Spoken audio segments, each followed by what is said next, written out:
ayo kita. Ini yang luar biasa ini. Tetapi ada yang baperan. Kita bicara sedikit, dia sudah langsung kerasa di hatinya. Kemudian langsung action. Nanti nulis status. Yang nulis mah nggak apa-apa, yang baca ini nerka-nerka, ini untuk siapa? Sering nggak begitu? Sering kita baca status ini untuk siapa ya? Tadi dia baru marahan loh sama saya, tapi itu nulis status untuk siapa ini? Nah, ini mereka-reka ini yang nggak enak. Akhirnya apa? Banyak orang yang suudon. Nggak usahlah nulis status yang ketika dibaca itu bikin penasaran, nggak usah. Statusnya yang biasa-biasa saja. Belanja di pasar Martapura statusnya, makan bakso itu nggak apa-apa statusnya. Bagi-bagi rizki, belanja baju di mall nggak apa-apa. Ngaji statusnya, jangan statusnya itu yang sulit diterka. Ini kurang baik. Seperti galau terus ada status itu. Tetapi begitu udah dapat pujaan hatinya nggak lagi buat status. Udah berlabuh hatinya nggak lagi buat status. Habis sudah happy. Nggak tahu nanti kalau nggak happy buat status lagi. Pening kita yang ngikuti ini yang pening.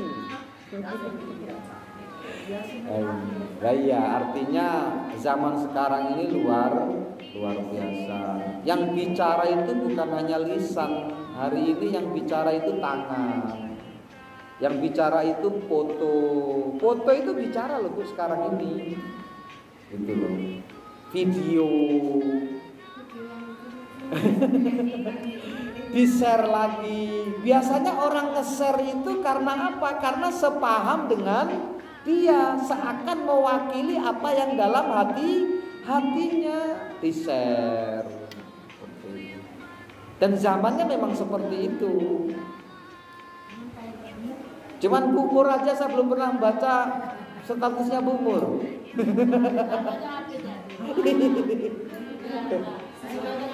Oh gitu ya. Iya. Tapi enggak juga Bu, banyak seusia Ibu masih eksis setiap hari buat status. Iya. Oke. Tuh. Oke, terus ini la yashba'ur rajulu duna jarihi. Tidak boleh kata Rasul dia sampai kenyang tanpa memperhatikan tetangganya. Coba. Jadi Rasul itu punya garis Bu. Jangan pernah engkau kenyang sampai engkau mengerti bahwa tetanggamu juga kenyang. Ayo Bu. Rasul itu manusia kaya Bu. Kenapa? Karena harta fa'i. Harta fa'i itu apa? Harta rampasan perang. Itu Rasul dapat 1/5. 1/5 itu berapa persen Bu? 1/5. 20%. Jadi Rasul itu dapat 20%. Misal kok perang itu dapat 1 miliar, maka Rasul dapat berapa? 200 juta, kira-kira begitu. Tapi Rasul tuh nggak balik ke rumah uang itu, langsung diberikan sama yang berwajib, diberikan sama yang membutuhkan. Jenengan bayangkan ketika Rasul nikah sama Sayyidatuna Khadijah, itu bukan lagi cuma 50.000 Bu, 100 ekor unta maharnya. Jenengan dulu berapa maharnya? 100 perak, paling 100.000 lah. Zaman saya aja cuma 10.000 loh Bu. Bu dulu berapa Bu? Wah, Bu Ayati. Ya artinya begitu loh Bu. Artinya nggak sebanyak itu insya Allah. Kalau sekarang dihitung, unta itu harganya 60 juta sekarang. 60 juta dikali 100. Ya artinya banyak mas kawinnya Rasulullah kepada Sayyidatuna Khadijah. Kaya siapa bilang?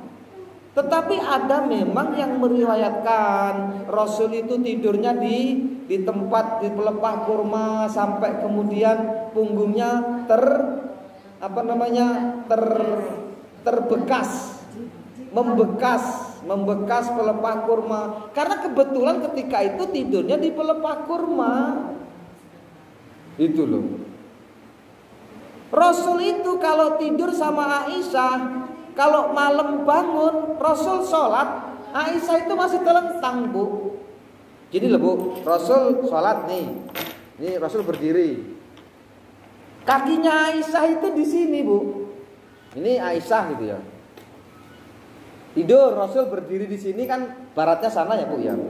Nah, Aisyah itu tidur. Kalau Rasul pas lagi berdiri, kakinya Aisyah diselonjorkan. Saking nggak ada tempat. Bayangkan. Begitu Rasul nanti mau sujud, kakinya ditarik sama Aisyah. Manja betul Aisyah itu. Ditarik lagi. Sujudnya lama ya Aisyah ya lama di sini nih. Begitu nanti Rasul berdiri, diselonjorkan lagi. Karena Rasul itu kadang kalau sholat malam Ibu itu bacaannya surah Al-Baqarah gitu, panjang. Berapa juz lama Aisyah seperti tidur lagi. Begitu nanti langsung ditarik lagi. Ini menggambarkan kesederhanaan yang luar biasa. Rumahnya cuma 3x2 coba. Rumahnya beliau itu seorang raja yang namanya diagungkan oleh Allah coba. Sampai tempat minumnya itu nggak kayak gini, Bu. Tempat minum itu kayu disejajarkan, terus nanti antara kayu satu dengan kayu lain itu dilem.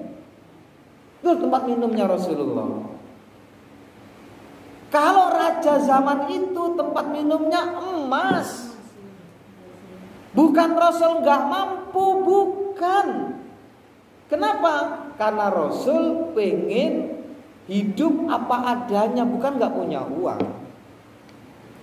Kenapa? Karena kebahagiaan sejati dunia ini tidak ada. Kebahagiaan sejati adalah akhirat.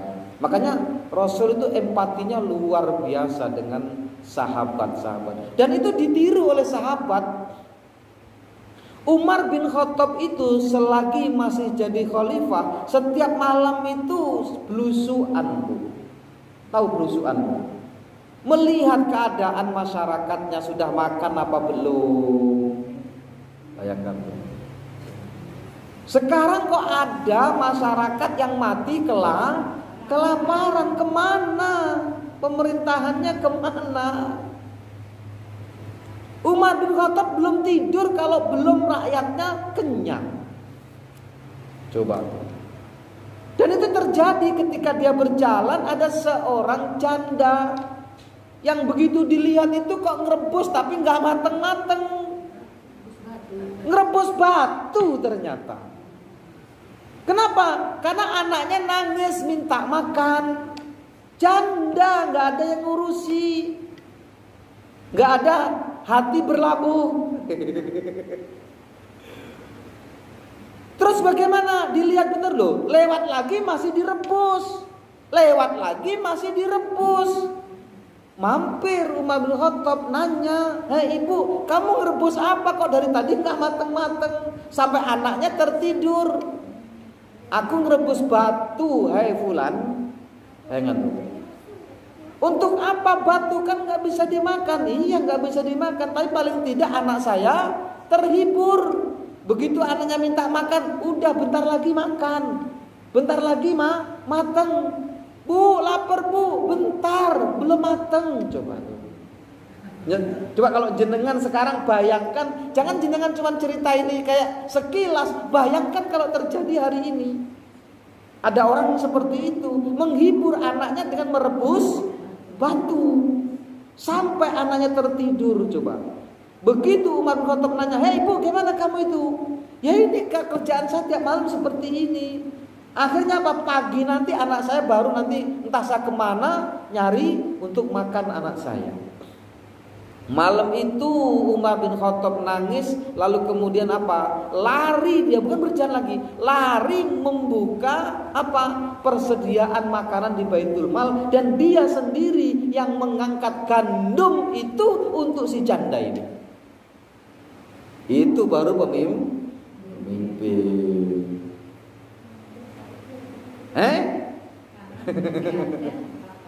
Nah ini apa? La yasba'ur rajulu duna jari. Dia tidak akan pernah kenyang sebelum melihat tetangganya juga kenyang.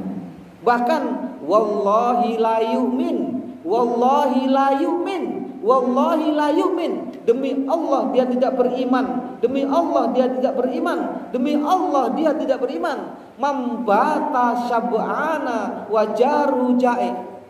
Siapa? Yaitu orang yang saat dia tertidur dengan kenyang, sementara ada tetangganya yang tidak bisa tidur karena kelaparan. Artinya apa? Kita sesekali boleh sanjung ke tetangga yang miskin. "Kamu hari ini makan apa?" Boleh, Bu. Dianjurkan itu.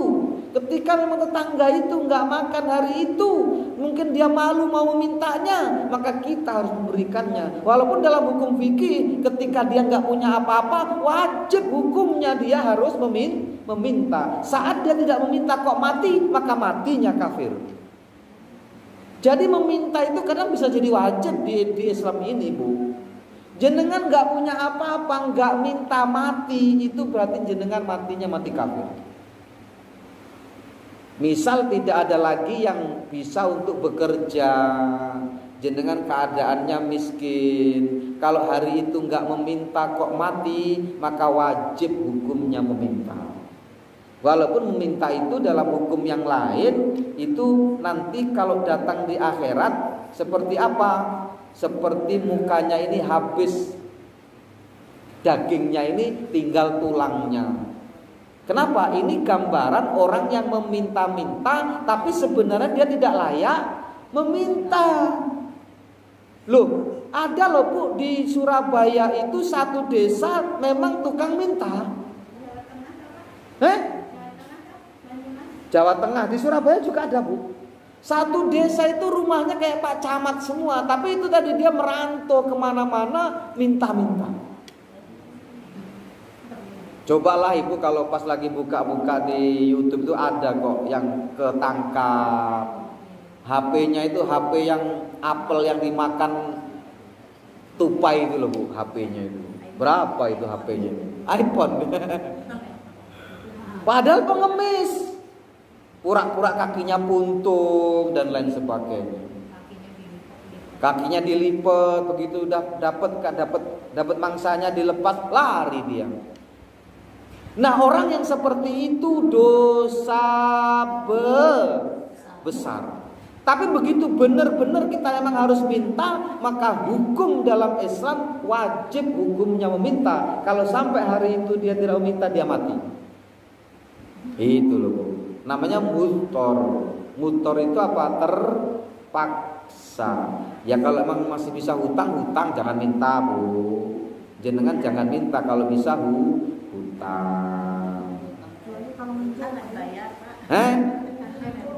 Hutang nggak bayar ya, nanti kan lama-lama Allah takdirkan kalau kita niat hutang itu mau bayar, insya Allah akan Allah mampukan untuk membayarnya. Yang dihutangi kalau emang dia miskin ya diikhlaskan aja lah. Seperti ini. Siapa yang meninggal? Yang hutang yang sudah meninggal.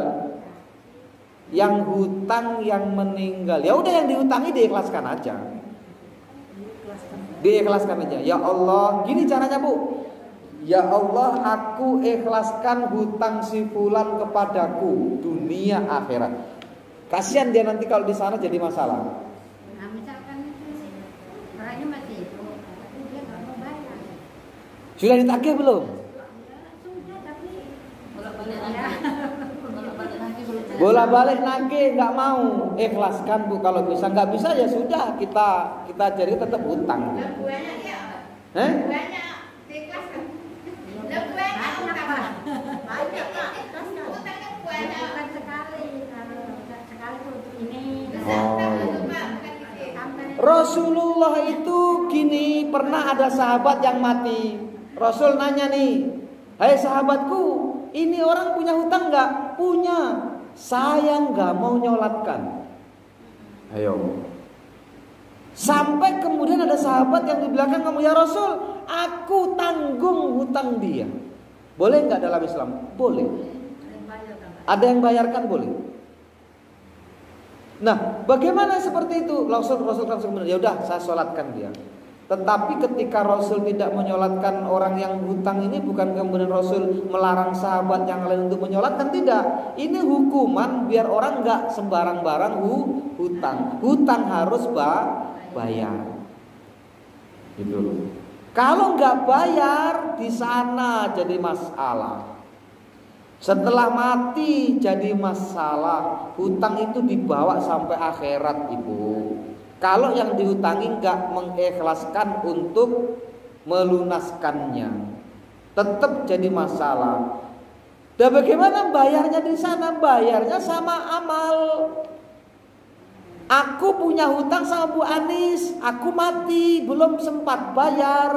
Bu Anis ini nggak mau mengikhlaskan. Maka nanti ketika di akhirat, di sidang kita di hadapan Allah, maka hutang itu akan ditanyakan. Kebaikan saya yang untuk membayar kepada Bu Anis, kok kebaikannya ini habis karena hutangnya banyak, maka dosa yang dihutangi akan ditimpakan ke yang hutang. Oh, hati-hati Bu, hutang jangan macam-macam.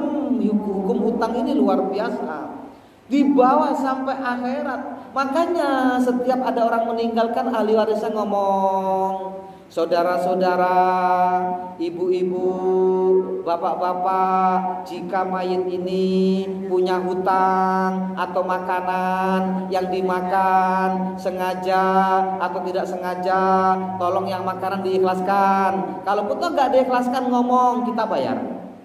Hutang juga begitu, ngomong sama kami bayar."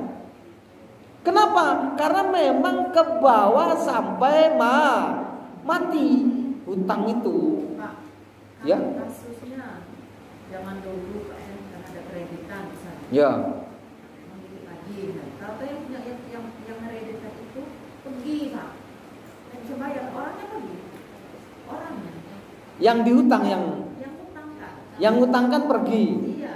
Nah, ikhlas apa enggak dia? Tidak ketemu lagi orangnya di mana. Nah, kalau kita masih punya hutang sama orang yang pergi, nggak ketemu lagi, cepet-cepet dibayar di jalan Allah. Niatkan untuk bayar hutang. Seperti itu Bu jalan keluarnya. Ada pembangunan masjid, ini ada Gria Lansia nih Bu. Misal jenengan punya hutang, tapi yang dihutangin entah kemana nggak ketemu, maka niatkan untuk raudhah, niatkan untuk Gria Lansia, bayar hutang sampai Bu. Nanti kalau ketemu orangnya Satu saat ketemu harus bayar lagi. Iya, harus bayar lagi Bu. Pak, Gitu. tanya lagi. Ya. Banyak, Pak, banyak cerita. Ya, ya. Kalau kita umroh, Pak, ya. Ya. Terus kita bagi mau belanja, belum bayar yang dagang untuk orang Arab itu pergi kan ada Pol PP ibarat di sini. Oh iya. Terus dibawa itu Haram. Umrohnya bisa bermasalah itu. Nggak boleh Ibu. ya kan cerita Taruh lagi kalau belum dibayar. Kecuali Gimana Bu? Ini bahaya ini. Balikkan sana Bu. ceritanya kan beli Ya. kan udah itu ada polisi itu nah waktu pada ngambil dah saya ngambil satu itu ada yang mau gambar itu yang banyak dan sudah itu ada polisi jadi itu tuh lari yang jualan tuh lari nah saya tuh kejar dia nyelamatkan diri karena itu dari Oh, biasanya yang jualan di trotoar itu. iya di jalan di pinggir Di pinggir jalan. Yo, memang ada di Madinah itu. Jadi ceritanya tuh, ya saya megang tas satu. Taruh, Bu. Ya itu di bawah. Nah, pulangkan itu, Bu. Harganya berapa itu? Berapa real? 100 real, pokoknya 100.000, 70.000 lah. Nah, 7.000, infakkan 7.000, niatkan itu, Bu. 75.000. Eh? 100.000. Ya. 100.000 itu 3 tas. Niatkan, Bu, dibayar, Bu. Dibayar, Bu. Gini loh, nanti kalau jenengan bayar di sini untuk fisabilillah, niatkan nanti pahalanya untuk yang jual itu. Itu. Ya kerauto aja. Ada yang pegang baju 4. Masya Allah. Itu tahu nah. Kamu kita satu. Iya, tapi yang jualin naik. Jangan, Bu. Masya Allah, jangan, Bu. Enggak, itu kan belum diniatkan. Itu sebelum umroh. Ya, diniatkan yang ini sekarang ini pulang dari umroh ini. Nanti apa? Nanti terkirim pahalanya ke yang jual tadi. Ya. Enggak ngerti, enggak usah, enggak apa-apa. Ya Allah, saya bayar ini untuk bayar barang saya yang kebawa salah kemarin, ya Allah. Enggak mungkin aku akan kembali ke sana, ya Allah.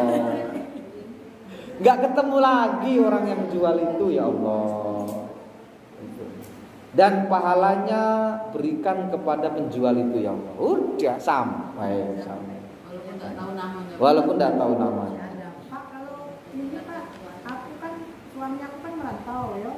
Siap suami yang mana ini? Ada suami ya. Sempat tuh makan kan. Yang anak aku ini pada marah sama Bu ya, ibu ini nggak apa yang dia yang makan. Maka lupa ya. Enjo. Jangan. Orang itu. Ya anak biarlah marah, tapi nggak usah kita ikut marah sama anak. Suami tetap suami, bagaimana keadaannya nggak usah mikir. Suami mau jungkir balik terserah. Yang penting jenengan baik. Orang itu kalau sudah berbaiat cinta nggak peduli siapa yang dicintai. Kemarin sudah itu pelajarannya di Masjid Al-Wahid. Bahwa orang yang sudah baiat cinta itu nggak peduli. Asia itu nggak peduli suaminya Fir'aun. Fir'aun itu manusia durjana yang ngaku Tuhan, tapi Asia masih terus melayaninya sebagai istri, memberikan makan, melayani persetubuhan, apalagi yang pada akhirnya tetap dibunuh juga Asia itu oleh Fir'aun. Tapi apa? Dari itu dia jadi manusia hebat nomor 1 sedunia. Lah kalau suami jenengan belum kayak Fir'aun, biasa masih. Bukan buyar, ini baktiku gitu. Iya. Jadi kalau sudah baiat cinta nggak ada mau suami mau seperti apa nggak ada masalah. Ya walaupun dalam ilmu fikih kalau kita nggak puas dengan suami ada syarat-syarat tertentu yang boleh kita khulu. Khulu itu ingin melepaskan diri dari suami, itu pun alternatif terakhir kalau akidah kita udah nggak kuat. Tapi kalau kuat dahsyat. Nah yes, biarkanlah. Iya, udah lewat. Oke. Pak, kalau saya balik lagi ke masalah utang. Iya. Gimana, Bu? Ya kan misalkan kan uang tuh punya utang. Tapi dia nggak mau bayar, ditagih apa nggak mau bayar sampai orangnya meninggal. Ada itu. Karena yang utangkannya itu yang meninggal. Yang utangkan yang meninggal. Ya ditagih nggak pernah dapat. Oh. Nah, yang hutang ini tahu nggak ilmu hutang? Yang apa? Yang hutang ini tahu nggak ilmu hutang? Maksudnya tahu ilmu hutang gini? Kalau dia yang dihutangi udah meninggal, maka ahli warisnya yang menerima. Ya alasannya nggak ada duitnya untuk bayarnya. Jangankan mau ahli warisnya mau dibayari gitu ya. Iya. Nah, ketika orang yang meninggal tadi kan yang dihutangi, dia nggak ridho pada waktu dia mau meninggal sampai meninggalnya, itu tetap hutang sampai akhirat. Bahaya itu, Bu. Ya kan hutangnya itu bukan sama dia, banyak sama orang. Lah iya makanya bahaya. Amalannya akan habis untuk bayar hutang. Apa nanti kita kaji khusus tentang hutang? Ini ada ayatnya tentang hutang. Luar biasa. Pak, maaf. Ada lagi kasus. Istri itu meninggal. Teman. Istrinya meninggal. Istrinya meninggal. Masih meninggalkan hutang di koperasi. Oh. Sementara dia meninggalkan uang, Pak. Ada dapat uang buka karena ada tarif tas tidak dibayar suaminya. Mana hukumnya? Suaminya yang dosa. Karena harta itu milik istri. Itu. Kalau dalam ilmu waris, Ibu, itu yang pertama dihitung bukan berapa hartanya. Oke, hartanya dihitung, lalu kemudian hutangnya berapa. Kok harta yang ditinggalkan si mayit ini cukup untuk bayar hutang, maka nggak ada yang dibagi. Jadi pembagian warisnya itu setelah menebus hutang. Itu, Bu. Makanya nanti di sini ada harta berapa, hutang berapa, anak berapa, suami satu misalnya. Suami satu kan ya. Jadi gini loh, Bu. Pembagian waris itu yang dibagi itu adalah harta yang mati. Ini kadang rancau, Bu. Ranconya begini, ranconya itu. Gak ada istilah harta gonogini. Kan gitu loh. Dalam Islam itu nggak ada harta gonogini, tapi akhirnya jadi ada harta gonogini. Harta gonogini itu kenapa ada? Karena memang suami istri itu hidupnya bersama, bisnisnya bersama, gitu. Maka nanti begitu istrinya mati, itu yang dibagi bukan harta suami, tapi harta istri. Dari mana? Dari pembagian separuh harta yang ada. Itu loh, Bu. Jadi suami juga tetap dapat nanti. Misal istri, yang namanya dalam Islam itu yang dipahami adalah harta masing-masing. Suami punya bisnis, istri punya bisnis, maka beda hartanya. Tapi kan jarang kalau sekarang ini, Bu. Jadi satu ya, Bu ya. Bisnis pakaian jadi satu, bisnis jadi satu, bisnis apa jadi satu semua kalau sekarang. Kalau keadaannya begitu, maka gonogini ada.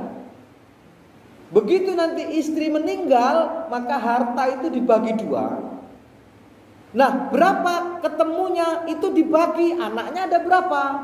Misal anaknya ada 4, yang laki-laki 3, yang perempuan 1 misal. Saudara nggak ada dan sebagainya. Maka harta itu suami dapat 1/4. Jadi dari harta yang dibagi separuh tadi, suami masih dapat 1/4 loh, Bu. Suami dapat 1/4 dari harta, sisanya baru dibagi anaknya yang 4 itu.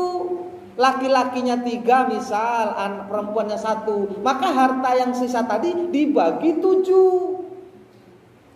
1 bagian untuk perempuan, 2 bagian untuk laki-laki. Kalau persentasenya adalah apa? Ya kalau dipersentasikan pokoknya dibagi 7 dari sisa itu.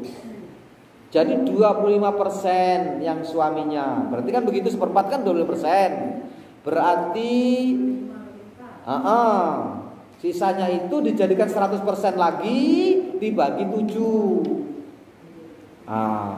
Gitu, Bu, cara membagi waris itu begitu. Ini kadang rancu di masyarakat, akhirnya apa? Timbul gejolak di antara anak-anaknya. Yang lebih konyol lagi, bapaknya belum mati, ibunya belum mati, anaknya udah ngapleng masing-masing. Ini dolim, ini anak yang dolim, ini anaknya. Ada nggak? Banyak, saya dapat kasus banyak. Baru-baru ini ada datang ke rumah, orang nanya begitu, waduh Pak, apa aja ini. Yang satu udah ngapleng, ini punya saya. Oh, bapaknya masih hidup loh. Kok dikapleng-kapleng sama anaknya? Yang namanya harta waris itu adalah harta yang orangnya sudah mati. Boleh nggak sekarang mengkapleng anaknya? Boleh, asal persetujuan bapaknya. Misal begini, bapaknya buat surat hibah namanya. Surat hibah ini kemudian di akhir kalimatnya, sementara saya masih hidup ini jadi hibahmu, begitu nanti saya mati ini jadi warismu. Boleh. Biar nanti nggak ada gejolak. Persentasenya nggak perlu dilihat kalau seperti itu, asalkan keluarga itu sepakat. Kenapa sih ada hukum waris kalau ada gejolak? Kalau ada anak yang ada gejolak, baru dipakailah hukum waris. Dan menyelesaikan hukum waris itu ngeri-ngeri sedap, Bu. Iya, saya pernah dimarah-marah juga. Gak dapet apa-apa dimarah-marah. Oke lah. Terakhir ini, Bu, penting ini saya bacakan.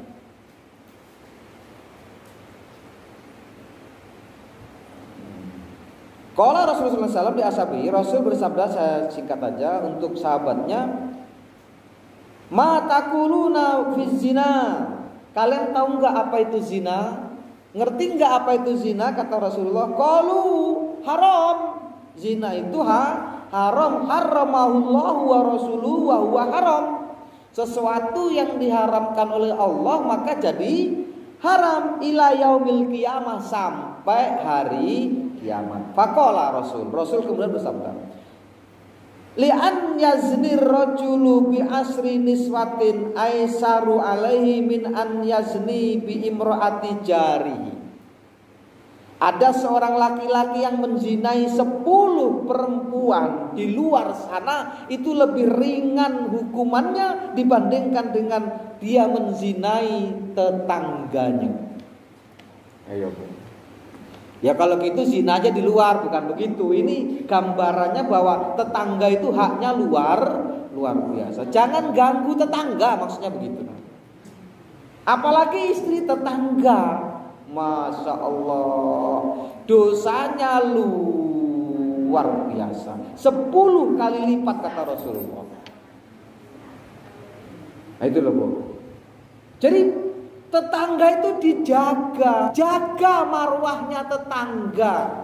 Jangan mencuri di tetangga, jangan berbuat mesum di tetangga, apalagi istrinya tetangga, anaknya tetangga. Itu hak-hak mereka yang harus dihormati, yang harus dimuliakan. Selanjutnya, ini jangan kemudian dibandingkan ya, Bu ya. Coba dibanding-banding nih, maksudnya ya udah kalau gitu saya zina aja sama orang luar sana, jangan. Ini gambarannya. Qala ma taquluna fis sariqah. Kalian tahu nggak apa itu mencuri? Qalu, sahabat ngomong, haramahullahu wa rasuluhu wa ya haramun. Itu haram ya Rasul, karena Allah mengharamkan, Rasul mengharamkan. Qala, Rasul kemudian ngomong lagi, li an yasriqar rajulu min asrati abiyatin. Ada seorang laki-laki yang mencuri, dan mencurinya itu di 10 rumah, tapi jauh. Aisara alaihi min an yasriqa min jari. Itu lebih ringan hukumannya, itu lebih ringan dosanya dibandingkan dengan dia mencuri tetangganya. Bayangkan. Jadi main-main dengan tetangga berhenti. Masya Allah, malunya luar biasa. Diarak yang ngarak tetangga, kan nggak enak tuh.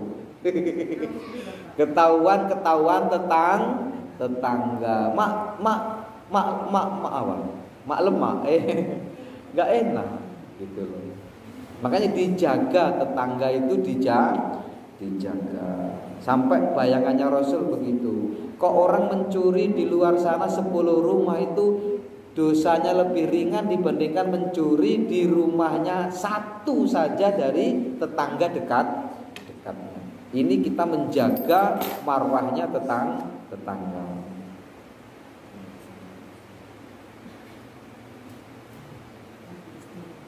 Ini ada lagi satu lagi, penting juga ini. Ibnu Mas'ud qultu, ya Rasulullah, ayyul dzanbi a'dzam. Ya Rasul, kata Ibnu Mas'ud sama Rasul, ayyul dzanbi a'dzam, Dosa apa ya Rasul yang paling besar, yang paling agung? Qala, Rasul menjawab, anta ja'ala lillahi niddan.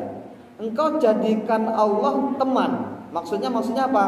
Ada teman di samping Allah, artinya musyrik, niddan. Wa huwa khalaqaka, padahal dialah yang menciptakanmu.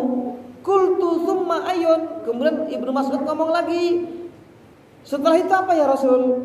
Qala antaktula waladaka khasyata an yut'ama ma'aka. Engkau membunuh anakmu karena kamu takut memberikan makan. Jadi takut gak bisa memberikan makan lalu anak dibunuh. Ini dosa besar juga.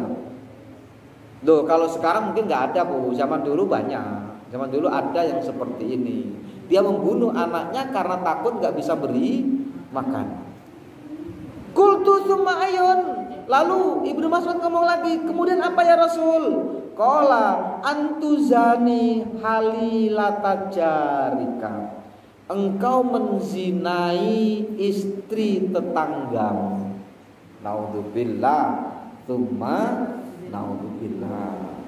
Jadi haknya, masya Allah, tetangga itu luar biasa, harus dihormati seperti menghormati diri kita sendiri. Karena kehormatan tetangga itu sama dengan kehormatan kita, dijaga itu. Sampai kalau kita lanjutkan masuk banyak betul. Baru ada 4 hadis yang saya sampaikan, waktunya sudah habis. Padahal ada 11 hadis.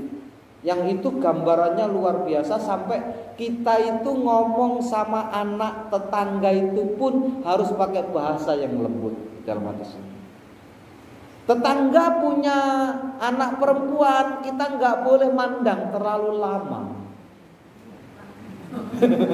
Nggak, artinya gitu, jangan jelalatan maksudnya itu. Istimewa, tetangga itu istimewa.